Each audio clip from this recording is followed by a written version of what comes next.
Assembly हंगामा जो है ना वो टूट पड़ा है और इस वक्त एक अपोजिशन हुकूमती एक रुकन अपोजिशन रहनुमा पे जो है ना वो माइक दे मारा है और ये आज़ाद कश्मीर केसरी का बिल्कुल अनोखा वाक़ा है और I am surprised.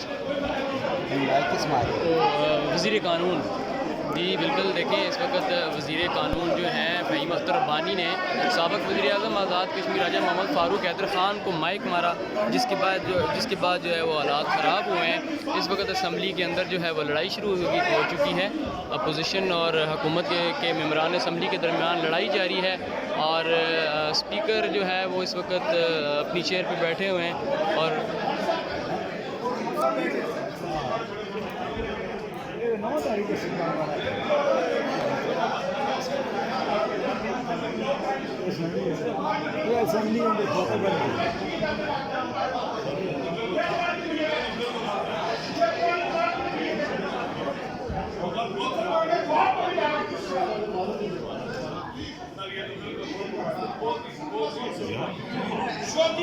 What is this here? ये क्राइम इशू का स्लो क्राइम इशू को देखते कौन मारता है कौन नहीं मारता है उसको।